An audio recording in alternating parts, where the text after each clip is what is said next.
Ada mati syahid dunia dan akhirat, ada mati syahid dunia saja, ada mati syahid akhirat saja. Dan mati syahid yang terbaik itu adalah mati syahid dunia dan akhirat. Seperti apa mati syahid dunia dan akhirat? Seperti orang yang meninggal dalam keadaan berperang. Di dunia dia tidak perlu dikafani dan tidak perlu dimandikan, terlihat di dunia. Dia itu mati syahidnya.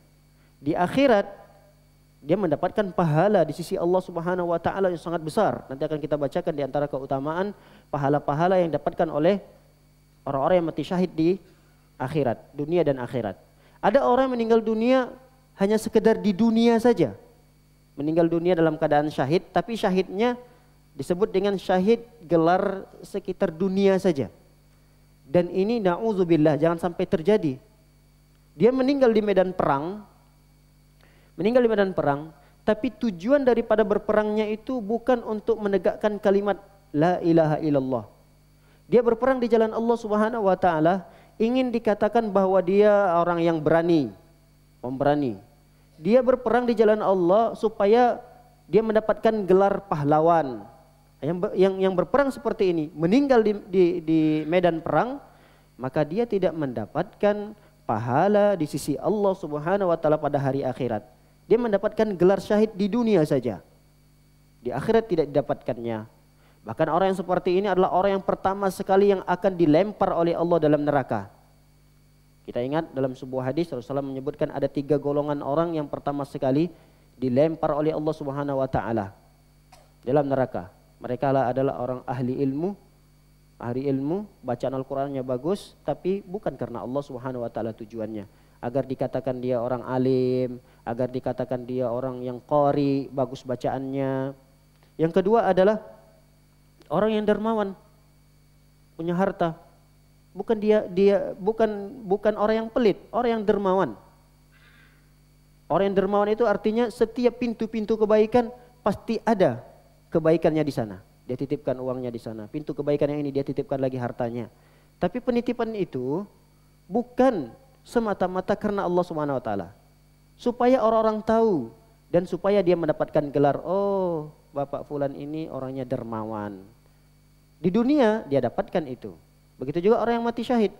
Orang yang mati syahid ketika berperang di jalan Allah Subhanahu wa taala, tujuannya bukan karena Allah Subhanahu wa taala, bukan karena membela Islam, bukan karena membela kalimat la ilaha illallah, supaya dikatakan dia sebagai pemberani, maka wafatnya bukanlah dalam keadaan husnul khatimah, bukan dikatakan syahid di akhirat.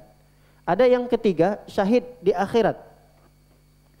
Di dunia dia tidak syahid, tapi di akhirat dia syahid. Nanti akan kita bahas apa-apa saja orang-orang yang dia dikatakan meninggal dalam keadaan syahid, tapi di akhirat, di dunia tidak. Artinya dia tidak berperang di jalan Allah, dia tidak mengangkat senjata, dia tidak mati dalam keadaan tubuhnya luka-luka. Bisa jadi dia meninggal dunia di kasurnya.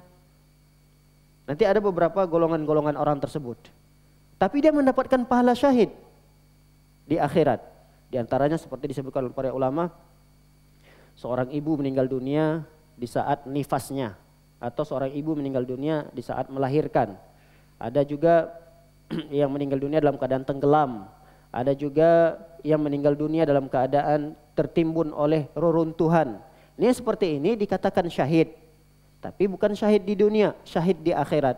Buktinya bahwa dia bukan syahid di dunia, ketika jasadnya ditemui, dia tetap dimandikan, dia tetap dikafani. Dia tidak syahid di dunia.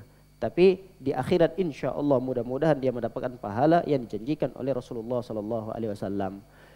Apa itu janji dari Allah Subhanahu wa taala bagi orang-orang yang mati syahid? Kita lihat firman Allah Subhanahu wa taala dalam surah Ali Imran ayat yang 169 dan 100 sampai 171. Kata Allah Subhanahu wa taala, "Wala tahsabanna alladhina qutilu fi sabilillahi amwata, bal ahya'un 'inda rabbihim yurzakun." Jangan kalian mengira, jangan engkau mengira bahwa orang-orang yang terbunuh di jalan Allah mereka mati. Bal ahya'un, mereka itu masih hidup. di sisi Allah. Mereka itu masih hidup inda rabbihim, di sisi Allah. Bahkan di sisi Allah mereka itu yurzakun, diberikan rizki oleh Allah Subhanahu wa taala. Farihina bima atahumullahu min fadlih. Mereka dalam keadaan bergembira dengan karunia yang Allah berikan kepada mereka. Jadi selain mereka itu tidak mati di sisi Allah, mereka juga mendapatkan rizki, mereka mendapatkan kegembiraan, meninggal dunia dalam keadaan gembira terhadap karunia yang diberikan oleh Allah di alam barzakh. Kemudian yang berikutnya adalah wa yastabshiruna billadzina lam yalhaqu bihim. Bahkan dia juga bergembira dengan keluarga-keluarga yang dia tinggal. Dia tidak sedih. Anaknya yang masih kecil dia tinggal, istrinya yang masih muda dan cantik dia tinggalkan, dia tidak merasa sedih. Bahkan dia merasa gembira. Kenapa? Karena ada dalam hadis yang lain Rasulullah mengatakan rizki-rizki mereka yang ditinggal itu pun akan dijamin oleh Allah Subhanahu wa taala. Jadi dia sama sekali tidak merasakan galau.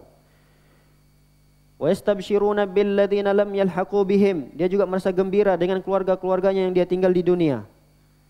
Alla khaufun alaihim wala hum yahzanun. Dia tidak pernah merasa khauf, tidak merasa khawatir dengan keluarga yang ditinggal, wala hum yahzanun, dan dia pun tidak pernah merasakan kesedihan.